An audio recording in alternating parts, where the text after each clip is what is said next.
Setiap bangsa memiliki sebuah jejak. Jejak yang tidak hanya tercatat dalam lembaran sejarah, tetapi juga masih tersimpan di tempat-tempat yang tetap berdiri hingga hari ini. Di balik dinding-dinding tua itu, tersimpan kisah yang pernah mengubah arah perjalanan sebuah bangsa. Ada yang menjadi saksi ramainya perdagangan, menyimpan awal lahirnya sistem keuangan. Dan ada pula yang menandai bagaimana kemakmuran melahirkan pariwisata, industri hiburan, serta ekonomi kreatif Indonesia. 3 jejak, 3 tonggak perjalanan, 3 warisan yang menjadi saksi bagaimana ekonomi Indonesia tumbuh, bertransformasi, dan melangkah menuju kedaulatan bangsa. Namun, setiap perjalanan besar selalu menyimpan sebuah awal. Sebuah awal yang kerap terlupakan, namun menentukan arah masa depan. Bagi perjalanan ekonomi Indonesia, semua bermula dari sebuah pintu. Pintu yang membuka Nusantara kepada dunia.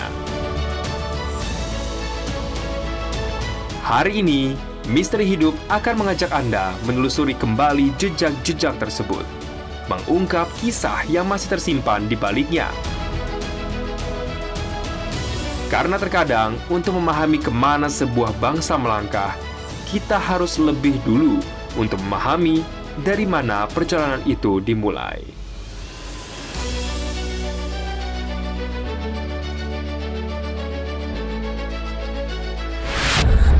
Pemirsa Misteri Hidup, lokasi tempat saya berdiri sekarang ini adalah tempat di mana pusat peradaban perdagangan Nusantara pertama kali ada.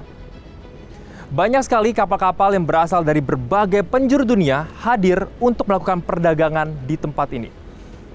Banyak dari mereka yang tidak hanya membawa barang dagangan, tetapi juga ilmu pengetahuan, budaya, dan juga kepentingan politik, di mana ternyata ini menjadi lebih bernilai dibandingkan dengan rempah-rempah. Lantas apa yang membuat tempat ini begitu spesial sampai pada akhirnya diperebutkan oleh berbagai negara? Dan saat ini saya akan melakukan napak tilas dari jejak sejarah yang sudah ada berabad-abad silam.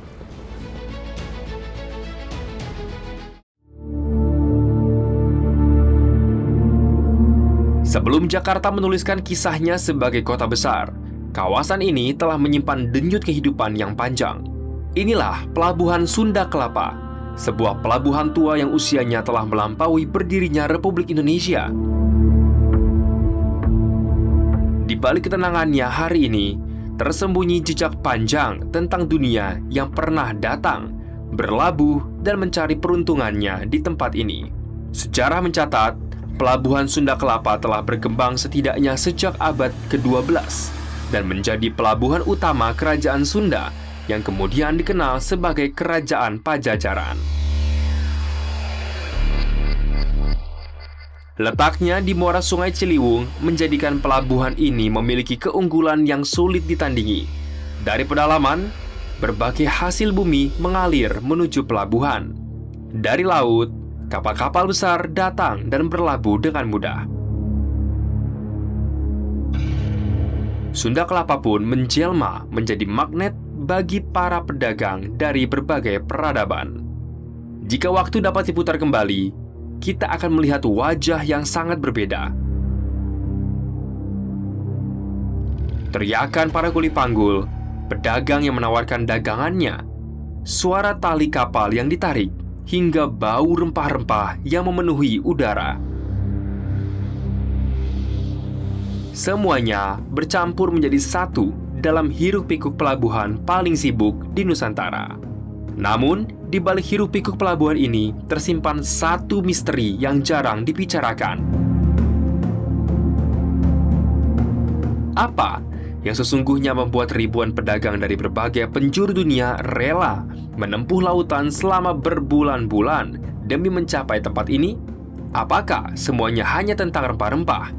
Atau ada sesuatu yang jauh lebih besar? Sesuatu yang menjadikan Sunda Kelapa bukan sekedar pelabuhan, melainkan pusat yang menggerakkan jalannya perdagangan di Nusantara. Pada masa itu, Nusantara belum memiliki batas negara seperti sekarang. Yang menghubungkan berbagai wilayah bukan jalan raya, melainkan lautan. Laut menjadi panggung besar tempat berbagai bangsa bertemu. Dan Sunda Kelapa menjadi simpul yang menyatukan semuanya. Kapal-kapal datang dari Tiongkok membawa keramik dan sutra. Dari India datanglah kain. Dari Timur Tengah hadir para pedagang yang membawa logam mulia sekaligus menyebarkan pengaruh kebudayaan dan agama. Namun dari semua komoditas yang diperdagangkan, ada satu yang paling dicari dunia, yakni rempah-rempah. Lada dari tanah Sunda menjadi komoditas yang memiliki nilai luar biasa. Di pasaran Eropa, harganya dapat berlipat ganda. Bahkan pada masanya, rempah-rempah sering disebut lebih berharga daripada emas. Aromanya menggerakkan armada, mengubah peta perdagangan, dan membuat banyak kerajaan memandang Nusantara sebagai tanah yang layak diperebutkan. Dan ketika nilai suatu komoditas menjadi sangat tinggi, maka persaingan pun menjadi tidak terhindarkan. Pada tahun 1522, Kerajaan Sunda menjalin perjanjian dengan Portugis untuk membangun kerjasama perdagangan dan mendapatkan perlindungan militer. Namun 5 tahun kemudian, pasukan Demak dan Cirebon di bawah pimpinan Fathahillah berhasil menggagalkan rencana Portugis untuk menguasai Sunda Kelapa. Kemenangan itu menjadi titik balik. Sunda Kelapa berubah nama menjadi Jayakarta, nama yang kemudian menjadi cikal bakal lahirnya Jakarta.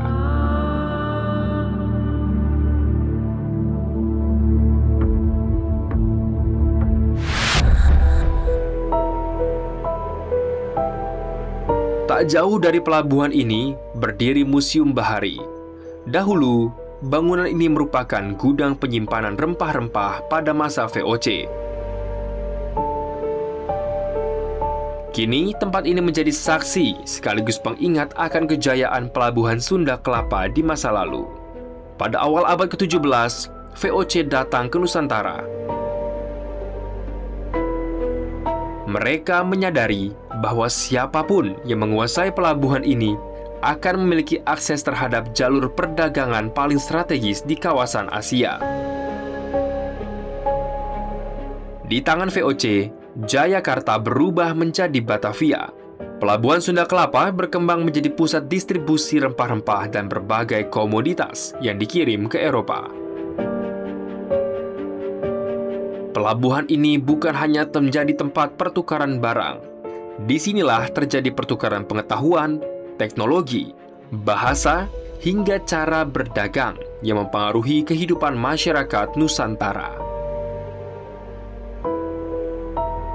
Mereka datang bukan hanya membawa barang dagangan, tetapi juga budaya, pengetahuan, bahkan kepentingan politik. Dan mungkin disitulah jawabannya.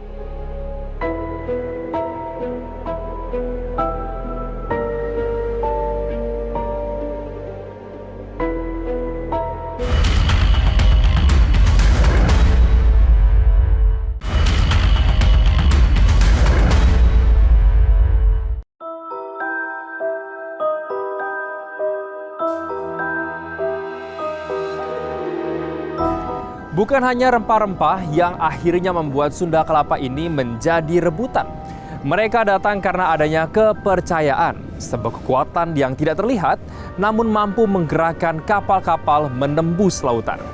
Kepercayaan bahwa barang yang mereka beli ini ternyata memiliki nilai. Kepercayaan bahwa setiap transaksi dapat berjalan dengan aman.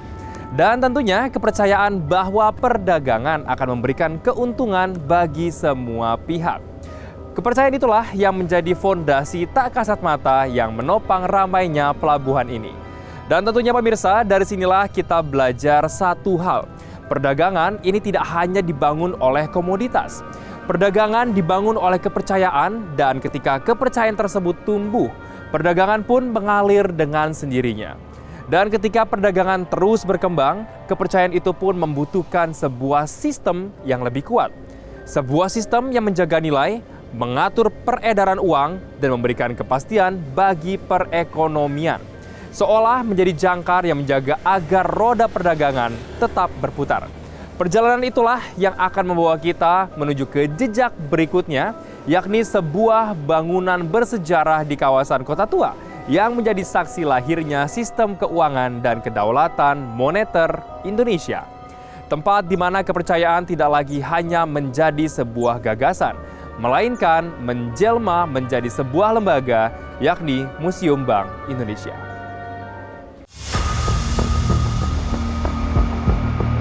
Inilah Museum Bank Indonesia, sebuah gedung bersejarah yang menyimpan cerita tentang bagaimana kepercayaan dalam perdagangan berubah menjadi sebuah sistem keuangan yang mengatur perjalanan ekonomi Nusantara.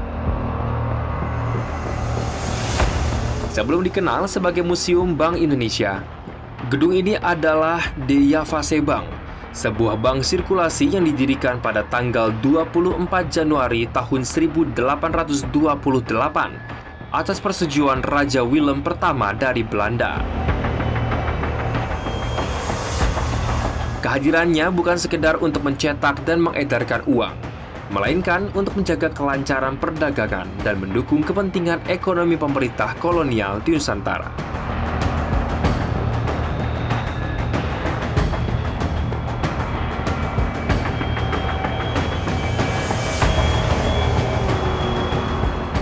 Di tempat saya berdiri sekarang ini, dahulunya dikenal dengan nama De Javase Bank, sebuah lembaga yang menjadi saksi perjalanan panjang hingga Indonesia akhirnya memiliki bank sentralnya sendiri. Namun, bagaimana sebenarnya perjalanan itu dimulai?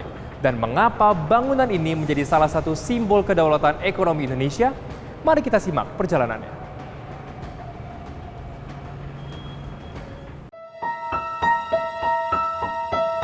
Memasuki Museum Bank Indonesia seakan melangkah ke dalam lorong waktu yang masih menyimpan bisikan dari masa lalu. Dinding-dinding tua berdiri membisu, lantai marmer yang dingin, pilar-pilar tinggi yang menjadi saksi diam. Seolah masih menyimpan jejak mereka yang pernah datang dan tak pernah benar-benar pergi.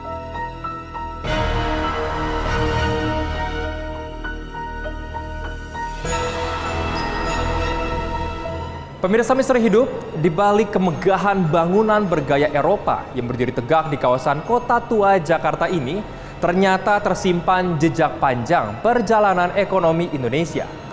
Dinding-dindingnya ini pernah menjadi saksi bisu berbagai keputusan yang pernah menentukan arah perdagangan, peredaran uang, hingga kedaulatan moneter bangsa. Seperti yang terlihat di samping saya, ini adalah lebih dari 11 kasir yang zaman dahulu digunakan untuk melakukan transaksi simpan pinjam bagi masyarakat yang ingin menukarkan uang mereka agar bisa membeli kebutuhannya. Selain itu, kasir ini memiliki privasi sehingga bukan hanya masyarakat awam, tetapi juga para pejabat dan juga orang penting menggunakan kasir ini sebagai sarana mereka untuk melakukan transaksi. Inilah Museum Bank Indonesia, sebuah gedung bersejarah yang menyimpan cerita tentang bagaimana kepercayaan dalam perdagangan berubah menjadi sebuah sistem keuangan yang mengatur perjalanan ekonomi Nusantara. Jauh sebelum sistem keuangan modern hadir, aktivitas perdagangan di Nusantara sudah berkembang sejak ratusan tahun lalu. Pelabuhan Sunda Kelapa menjadi salah satu pintu masuk pedagang dari berbagai penjuru dunia. Rempah-rempah bertemu dengan beragam komoditas asing, menciptakan arus perdagangan yang semakin besar dan mendorong lahirnya sistem keuangan yang lebih tertata.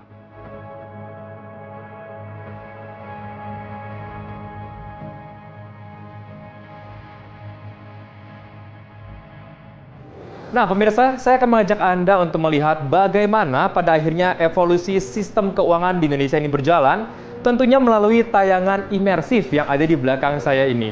Mulai dari era non-tunai, era tunai hingga era digital seperti yang sekarang sedang kita alami. Namun perjalanan menuju kedaulatan ekonomi belum berakhir. Setelah Indonesia merdeka, perjuangan pun berlanjut untuk memiliki bank sentral milik bangsa sendiri.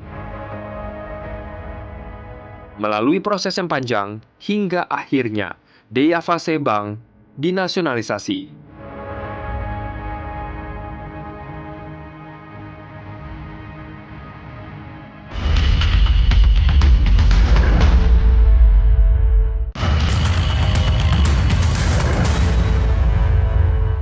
Jika misalkan kita tadi melihat aktivitas perdagangan yang berada di Pelabuhan Sunda Kelapa secara langsung, sekarang ternyata di Museum Bank Indonesia kita bisa melihat diorama dari perdagangan Pelabuhan Sunda Kelapa pada masanya.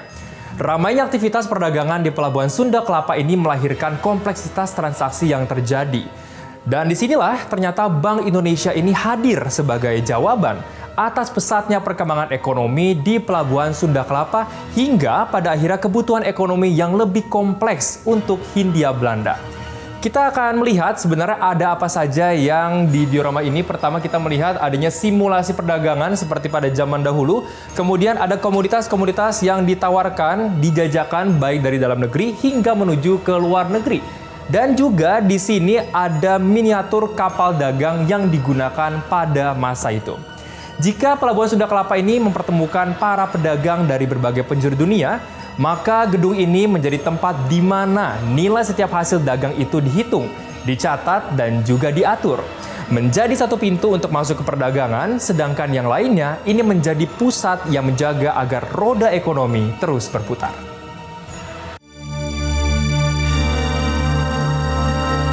Memasuki abad ke-17, kedatangan VOC mengubah wajah Sunda Kelapa. Kawasan ini tidak hanya menjadi pusat perdagangan, tetapi juga menjadi pusat pemerintahan kolonial Belanda. Dari sinilah sistem ekonomi dan keuangan mulai disusun lebih teratur, menyesuaikan kebutuhan perdagangan yang terus tumbuh.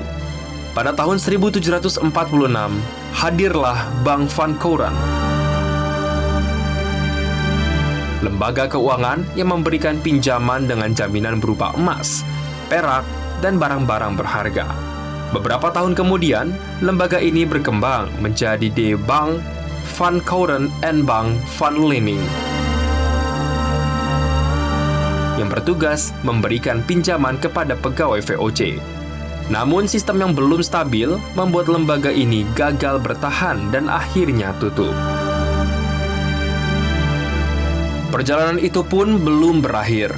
Pada tahun 1828, Raja Willem I memerintahkan pendirian Daya-Fase Bank, sebuah bank sirkulasi yang menjadi tonggak penting dalam sejarah perbankan di Nusantara. Bahkan, Daya-Fase Bank dikenal sebagai bank sirkulasi pertama di wilayah Asia. Selama lebih dari 1 abad, bank ini menjadi bagian dari perjalanan ekonomi Hindia Belanda. Namun bagi Indonesia yang telah merdeka, perjuangan sesungguhnya baru saja dimulai. Hasil konferensi meja bundar pada tahun 1949 menetapkan Daya-Fase Bank sebagai bank sirkulasi Republik Indonesia Serikat. Tetapi bangsa ini belum berhenti. Sehingga pada tahun 1951, pemerintah memulai proses nasionalisasi Daya-Fase Bank. Hingga akhirnya pada 1 Juli 1953, Daya-Fase Bank resmi berubah menjadi Bank Indonesia, bank sentral milik bangsa sendiri.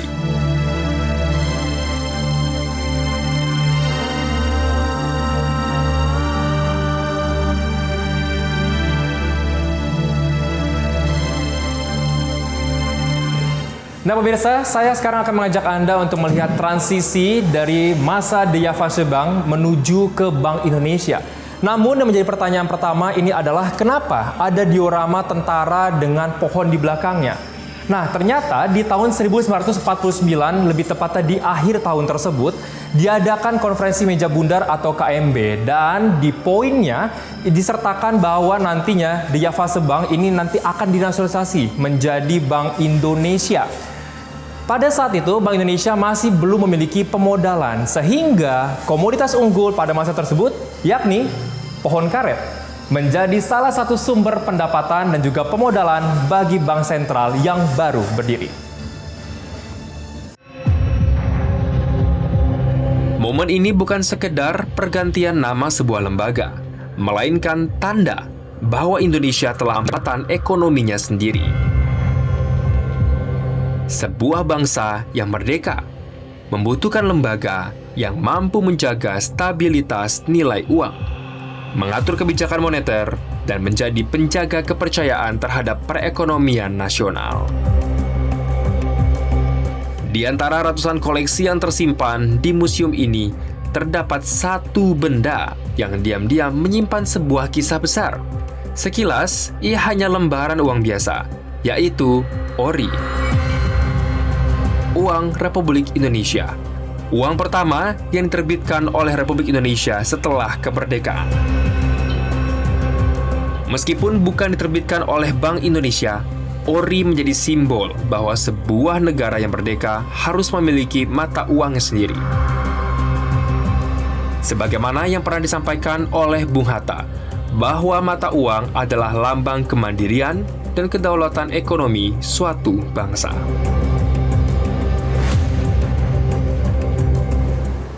Nah, pemirsa, uang lembar yang saya pegang sekarang ini memang diciptakan dari mesin canggih yang berasal dari era sekarang. Namun, jika misalkan kita berbicara mengenai uang yang sudah lama dan awal pertama kali ada, mesin ini adalah jawabannya. Mesin ini merupakan mesin pencetak uang Republik Indonesia atau ORI yang berasal dari Jerman, dibuat pada tahun 1913. Dan mesin ini digunakan pada tahun 1946 hingga 1948 dan sanggup memproduksi sebanyak 750 lembar uang dalam waktu hanya 1 jam. Nah, setiap lembar uang yang beredar pada masa tersebut bukan hanya berfungsi sebagai alat tukar. Ia juga menjadi lambang kekuasaan. Siapa yang menguasai penerbitan uang, ia pula yang memiliki kendali atas arus perdagangan dan perekonomian. Nah, dari dalam gedung inilah berbagai kebijakan keuangan ditetapkan untuk mendukung kepentingan pemerintah Hindia Belanda.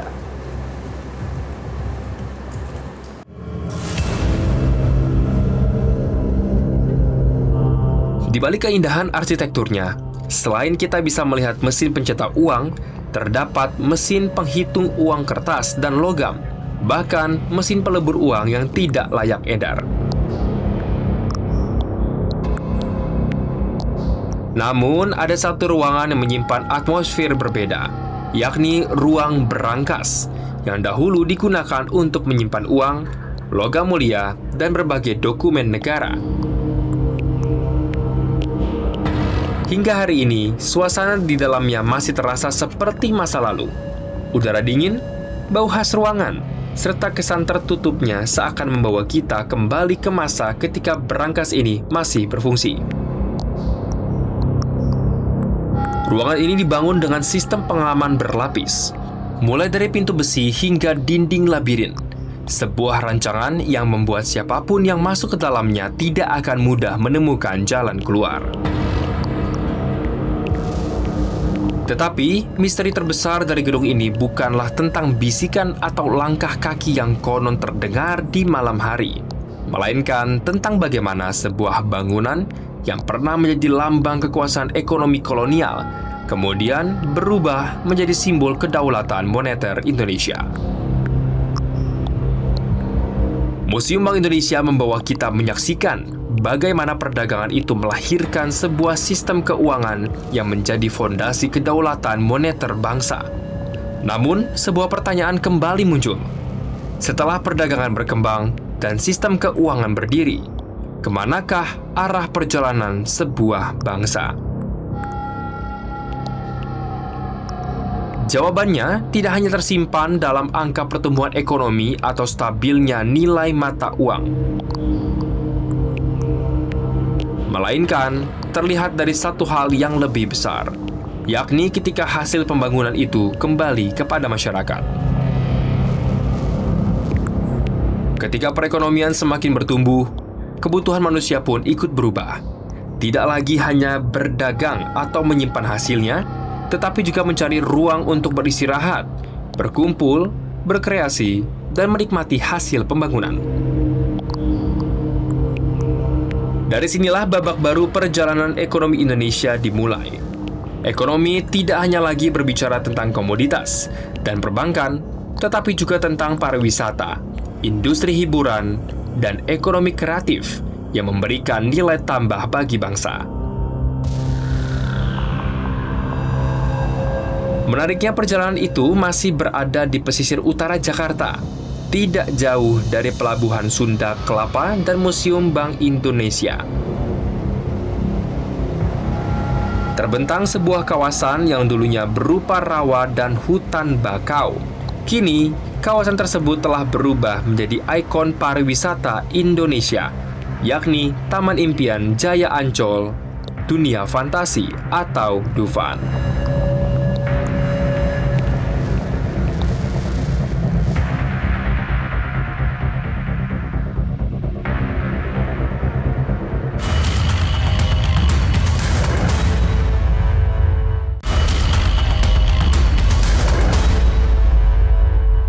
Pemirsa Misteri Hidup, ada satu hal yang selalu menjadi penanda kemajuan sebuah peradaban.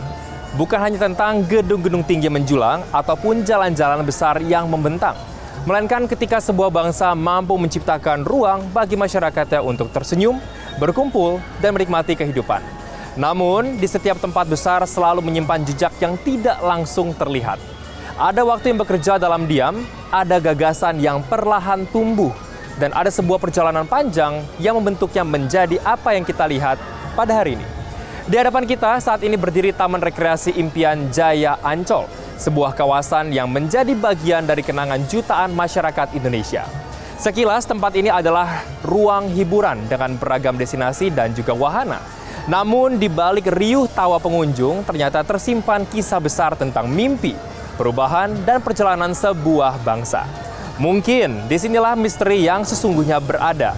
Bukan tentang sesuatu yang tidak terlihat, melainkan tentang bagaimana sebuah gagasan mampu bertahan melampaui waktu dan terus hidup di dalam ingatan berbagai generasi.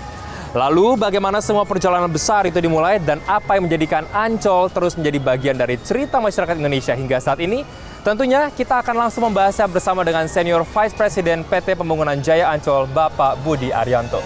Baik Pak Budi, bagaimana kabar? Sehat Pak? Siang. Senang sekali Pak, saya berada langsung di belakang wahana ikonik Turangga-Rangga Pak. Pak, kalau misalnya kita melihat tentang ekosistem, Bank Indonesia ini adalah ekosistem perekonomian. Kemudian Pelabuhan Sunda Kelapa ini ekosistem perdagangan. Nah, Ancol ini adalah ekosistem pariwisata. Betul. Sebenarnya bagaimana sih pada akhirnya dalam sejarah ekosistem yang ada di dalam pesisir ini diubah menjadi pariwisata seperti sekarang Pak? Baik, jadi sebetulnya ini dari mimpinya Presiden kita pertama, Bapak Insinyur Soekarno. Pada saat itu beliau bermimpi bahwa Jakarta ini bukan hanya suatu kota modern yang memiliki kekuatan ekonomi dan lain sebagainya, tapi juga menjadi tempat rekreasi bagi seluruh masyarakat Indonesia. Makanya pada saat itu dikeluarkan PP 51 tahun 1960 yang bagaimana nantinya peruntukan Tanah Ancol ini menjadi suatu kawasan pariwisata. Baik, kalau misalkan kita melihat kan ekosistem pariwisata ini tentunya perjalanan sangat panjang begitu Pak ya. Nah, bagaimana pada akhirnya peran dari ekosistem pariwisata terutama di Ancol ini dapat memiliki dan berdampak Pak untuk UMKM ataupun perekonomian di dalam sekitar kawasan? Baik, jadi kalau kita jelaskan bahwa pada awalnya Ancol ini adalah suatu area rawa-rawa ya awalnya. Kemudian pada saat dibentuknya BPP Ancol ini menjadi suatu kawasan rekreasi di mana awalnya mungkin tidak megah seperti saat ini. Jadi pada saat itu memang banyak sekali melibatkan masyarakat sekitar Jakarta. Bagaimana pada saat itu seluruh tenan-tenan, mitra-mitra yang berperan dalam tumbuhnya Ancol ini memang melibatkan seluruh stakeholder yang ada di seluruh kawasan Jakarta, khususnya Jakarta Utara. Jadi kalau sehari ini kita melihat banyak sekali brand yang ada di kawasan Ancol, pada saat itu adalah mereka tumbuh dari UMKM yang ada di seluruh Jakarta ini. Kalau misalkan diperkirakan sedikit Pak, sebenarnya lebih tepatnya pada tahun berapa sih pada akhirnya Ancol ini dapat memiliki kawasan terpadu seperti sekarang dan akhirnya bisa berdampak Pak untuk masyarakat sekitarnya? Jadi tadi kita sudah jelaskan ya pada saat awal bahwa PP 51 tahun 60, tapi mulai berjalannya sendiri pada tahun 1966 proyek ini berjalan. Kemudian seiring dengan waktu 1970-an itu mulai muncul destinasi-destinasi wisata yang ada di Ancol. Contohnya seperti Atlantis atau yang dulu kita kenal dengan gelanggang renang, kemudian ada gelanggang samudra atau yang kita kenal dengan pentas lumba-lumbanya yang saat ini berubah nama menjadi Samudra Ancol. Kemudian juga ada Putri Duyung Cottage ya. Kemudian setelah itu di perjalanannya ada pasar seni. Kemudian di era 80-an ada dunia fantasi dan di era tahun 2000-an ada Fauna Land, kemudian ada Jakarta Birdland dan lain-lain. Baik Bapak. Nah pemirsa, kalau misalkan kita berbicara mengenai Ancol, pasti kita nggak akan bisa melewatkan tempat di mana kita berada pada hari ini, Dufan. Nah di belakang saya ini adalah salah satu wahana ikonik bernama Turangga-Rangga. Selain ini tentunya ada lagi nggak sih Pak wahana yang ikonik juga Pak seperti Turangga-Rangga Pak? Pastinya ada banyak sekali wahana ikonik di Dufan ini ya Mas ya. Tapi salah satunya adalah Biang Lala. Biang Lala. Betul. Oke, sepertinya kita akan melanjutkan pembicaraan kita di sana Pak. Boleh tunjukkan arahnya Baik, Pak? mari kita ke sini ya. Di sebelah mana sana ya? Di sana. Oh. Ya.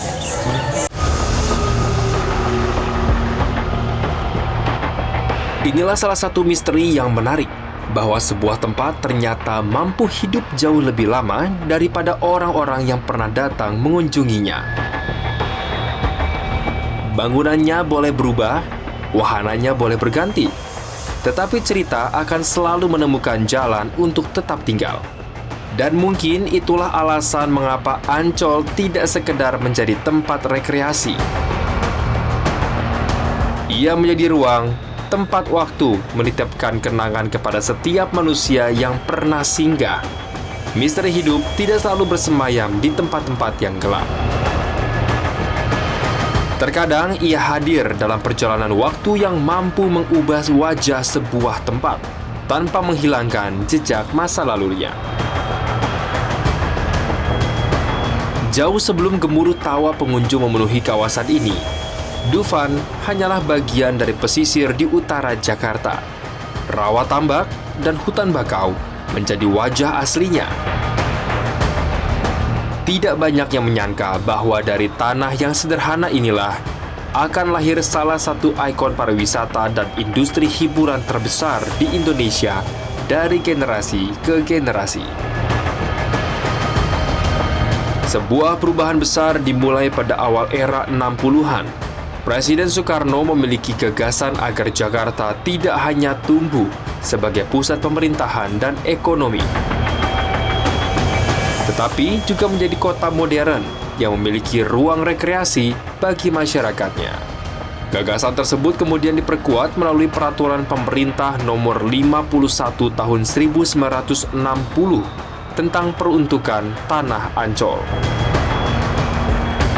Sebuah keputusan yang menjadi titik awal lahirnya visi besar, bahwa kemajuan sebuah bangsa tidak hanya diukur dari industri dan infrastrukturnya, tetapi juga dari kemampuannya menciptakan ruang hiburan, kebudayaan, dan kualitas hidup bagi masyarakat. Untuk mewujudkan gagasan tersebut, pada tahun 1966, kawasan pesisir ini mulai dikembangkan menjadi destinasi rekreasi berskala nasional. Sejak saat itulah wajah Ancol perlahan berubah. Memasuki era 70-an, pembangunannya berjalan semakin pesat. Satu persatu destinasi pun hadir. Mulai dari gelanggang samudra yang kini dikenal sebagai Samudra Ancol, gelanggang renang yang bertransformasi menjadi Atlantis Water Adventures, Putri Duyung Cottage, hingga dunia fantasi. Perlahan, Dufan tidak lagi sekedar menjadi tempat berlibur. Ia menjelma menjadi ruang pertemuan antara pariwisata, seni, budaya, dan perekonomian yang terus tumbuh bersama waktu.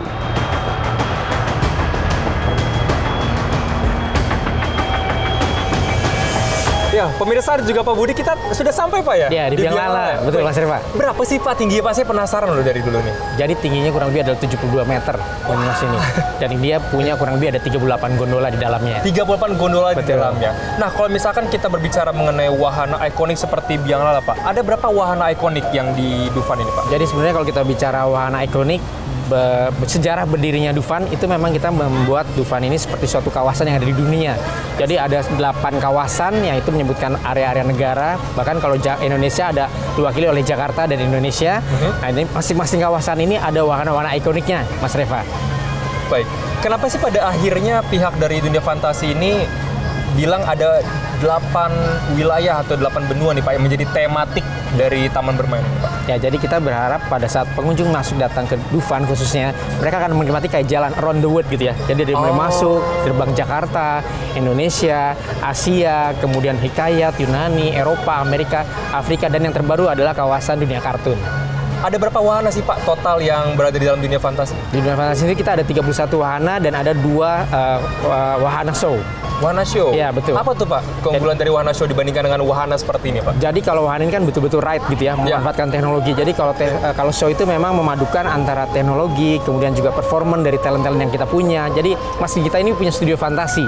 Jadi studio fantasi ini kayak sanggar gitu ya. Kita mengelola anak-anak remaja, anak-anak sekolah yang memang pada saat-saat mereka libur atau waktu luang, mereka bisa berkreasi menampilkan performannya mereka bergabung dengan dunia fantasi di sini. Nah, sebenarnya kalau misalkan berkaitan dengan dunia fantasi juga nih Pak, sebenarnya saya tuh dari dulu sempat ada kayak bahasa non formal atau bahasa gaul ya zaman itu yang berbicara mengenai kayak segede gaban. Ya, Karena gaban ini di dunia fantasi Pak ya, bener ya? Betul, ya. Apa sih Pak, bagaimana sejarah gaban ini Jadi ada sebenarnya? pada saat di perjalanannya kalau Mas datang ke Dufan pada saat liburan pasti Mas akan melihat ada show dari masing-masing karakter atau IP yang ada di Indonesia bahkan di dunia gitu ya. Misalnya contohnya ada Ultraman dan lain sebagainya. Nah, gaban ini menurut ceritanya pada awal-awal kita berdiri di Dufan, ini kita menampilkan show dari gaban. Nah, kenapa gaban ini segede gaban? Karena kalau gaban itu kan pada awalnya manusia gitu ya. Tapi begitu dia berubah menjadi gaban memang jadi sebesar raksasa gitu. Nah, mungkin orang identiknya sebesar gaban gitu ya. Baik. Kenapa Pak pada akhirnya patung gabannya tuh udah nggak ada lagi sih Pak? Ya, ini sesuai dengan kebutuhan juga sih pada saat kita harus memodernisasi dunia fantasi sehingga ada beberapa kawasan area yang memang harus kita lebih modern dan tentunya juga ini terkait sama IP juga Mas. Baik, tentunya memang pada akhirnya dunia fantasi ini akan menyesuaikan perkembangan zaman begitu seperti Pak. Betul. Nah, sebenarnya saya akan sedikit untuk membicarakan mengenai perekonomian dari dunia fantasi. Kita tahu bahwa dunia fantasi ini sudah ada sejak lama begitu Pak, puluhan tahun yang lalu. Apa sih Pak dinamika yang terjadi dalam perekonomian dunia fantasi Pak dari awal hingga sekarang? Jadi kalau kita bicara dulu awalnya masuk Dufan itu 8.500 Mas. Jadi ada ceritanya 8.500. Itu pun ternyata sempat kita bukan di demo lah, kita disanggah oleh DPR pada saat itu. Kenapa harganya semahal itu? Padahal dulu mahal hitungannya Pak. Itu mahal. Dengan harga 8.500 itu pengunjung kita di tahun pertama buka 500.000 pengunjung. Jadi DPR itu antara ini ada pendapatan buat Jakarta, tapi satu sisi harganya terlalu tinggi. Akhirnya dari situ kita membuat skema bahwa setiap hari low season kita di hari Senin itu harganya 1.500 tiketnya pada saat itu. Nah, tantangannya di perkembangannya saat ini adalah pada saat pandemi kemarin. Pariwisata kan paling Mas Vera tahu ya bahwa itu adalah yang terkena dampak paling parah. Contohnya di Ancol ini. Ancol ini kita buka, tutup, ada pembatasan. Begitu juga dengan dunia fantasi. Tapi setelah itu kita perlahan 2023, 2024, dan sekarang 2026 perlahan-lahan kita mulai bangkit lagi. Baik. Nah, kalau misalkan kita bicara mengenai kunjungan dari para pengunjung gitu ya di dunia fantasi ini kan lintas generasi Pak. Betul. Banyak orang dari zaman dulu yang nostalgia di sini dan ada generasi baru yang pada akhirnya muncul. Sebenarnya nilai-nilai apa sih Pak yang ditanamkan di dunia fantasi sehingga para pengunjung ini mau untuk balik lagi Pak ke dunia fantasi? Ya, yang pasti kita coba membuat memorable ya Mas. Seluruh yang ada di Ancol ini kita buat memorable. Jadi bagaimana orang tua itu pada saat zamannya remaja datang ke sini, pada saat orang menjadi orang tua dia ingin anaknya juga merasakan apa yang dia rasakan. Jadi Mas mungkin kalau dimanapun juga dengar lagu jinglenya Dufan udah pasti wah iya, itu Dufan. Langsung hafal di pikiran saya Pak. Masuk ke Istana Boneka, ini kayak zaman saya masih kecil gitu. Orang tua juga sama begitu. Jadi kita memang membuat seluruh wahana yang ada di Ancol ini menciptakan memorable yang kuat bagi para pengunjung yang datang ke kita dan itu harus mereka turunkan kepada keluarganya dan generasi selanjutnya. Baik, kalau misalkan menurut Pak Budi sendiri apa sih Pak harapan kedepannya untuk Taman Impian Jaya Ancol dan juga dunia fantasi bagi para generasi yang sekarang ataupun yang akan datang Pak? Ya, kita berharap dunia fantasi atau Ancol ini akan selalu bisa memberikan layanan yang terbaik bagi pengunjung yang datang. Dalam hal ini tentunya mereka pada saat berekreasi bisa menikmati, mendapatkan pengalaman yang mengesankan, dan ini bisa menjadi obat lah. Kita kan tahu ya sekarang kehidupan, ekonomi dan lain sebagainya ini betul-betul mungkin sangat menyita waktu, menyita energi bagi para pengunjung yang datang ke kita. Nah, harapan kita datang ke sini semuanya jadi fresh, jadi segar lagi dan kembali ke rumah dalam kondisi yang udah siap buat kerja lagi, buat sekolah lagi gitu ya Mas ya. Baik. Terima kasih banyak Bapak informasinya. Tampaknya saya sudah tidak sabar Pak untuk mencoba wahana-wahana di sini. Bapak ikut dengan saya tidak? Oh, kebetulan saya ada acara nih Mas Pak. Mohon maaf ya. Nanti mungkin Gak apa-apa. Saya berarti mohon izin Pak ya untuk mengelilingi dunia fantasi Pak ya. Silakan Mas. Baik, terima kasih banyak Bapak Budi Arianto atas informasi dan jawabannya. Sehat selalu Bapak. Saya pergi dulu Pak. Ya, makasih Mas ya. Sama-sama Pak.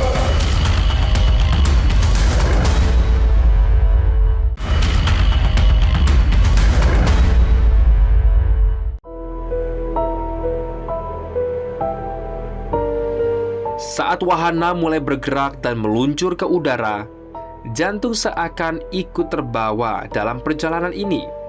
Teriakan keceriaan bercampur dengan adrenalin, menciptakan energi yang hidup di sekitar wahana. Di momen inilah kita seakan menembus batas gravitasi, merasakan kebebasan yang sulit dijelaskan dengan kata-kata.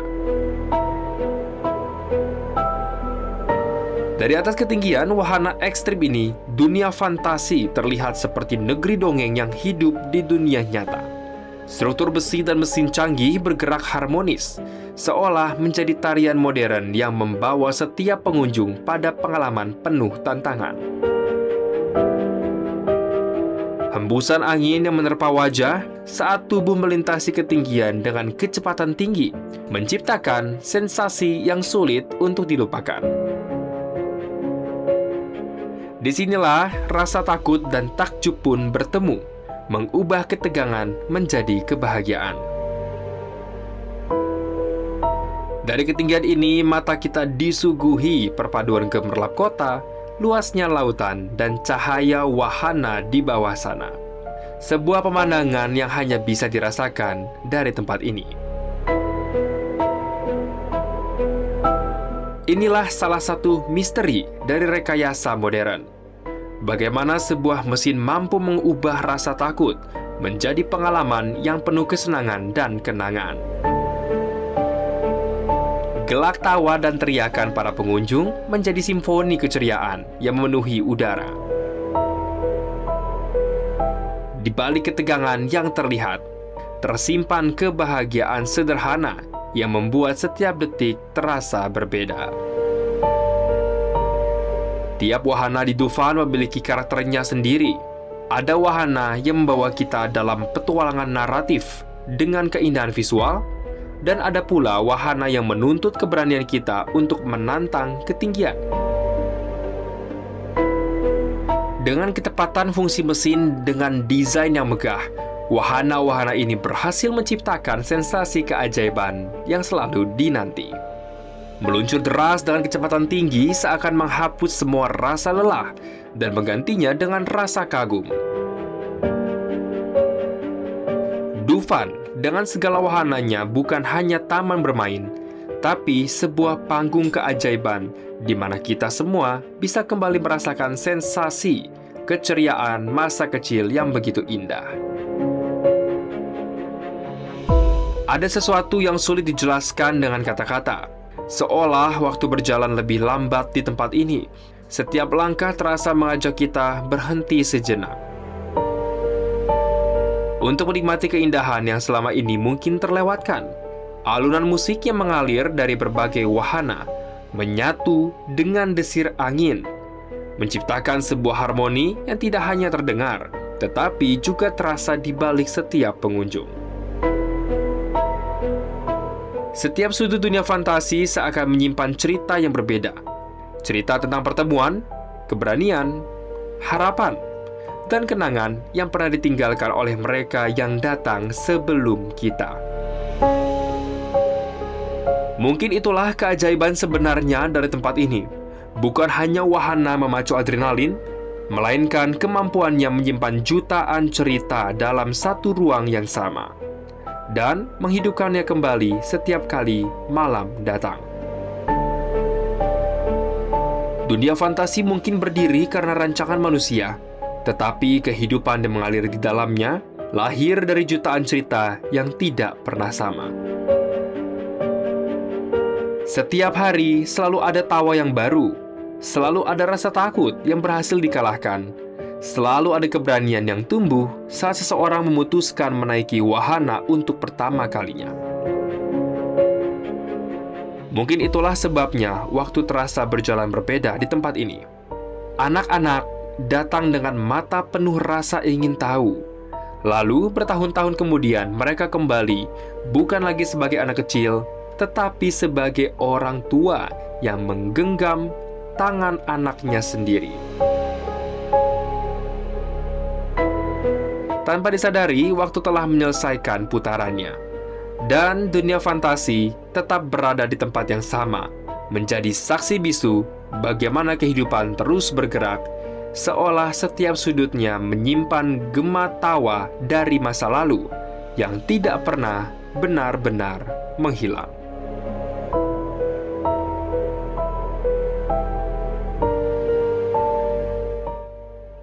Pemirsa Misteri Hidup, baru saja saya merasakan sendiri salah satu wahana yang menjadi ikon di dunia fantasi.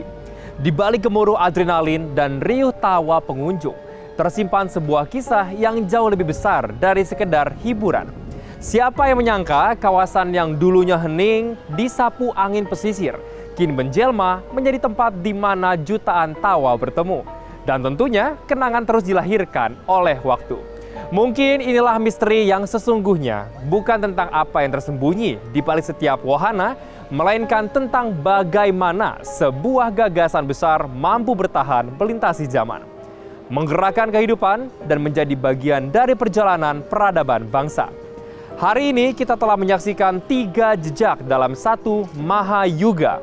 Pelabuhan Sunda Kelapa, awal perjalanan perdagangan Nusantara, Museum Bank Indonesia menandai lahirnya kedaulatan moneter, dan tentunya dunia fantasi menjadi simbol bahwa kreativitas dan imajinasi mampu tumbuh menjadi kekuatan yang menggerakkan pariwisata dan ekonomi kreatif Indonesia. Karena setiap peradaban selalu meninggalkan jejaknya, dan tentunya setiap jejak adalah warisan bagi generasi berikutnya. Semangat itulah yang terus menjadi bagian dari perjalanan Garuda TV selama 3 tahun. Terus tumbuh, terus berkarya, dan terus menjadi bagian dari perjalanan Indonesia. Tentunya saya Reva Wuluko pamit undur diri. Sampai jumpa di episode Misteri Hidup selanjutnya.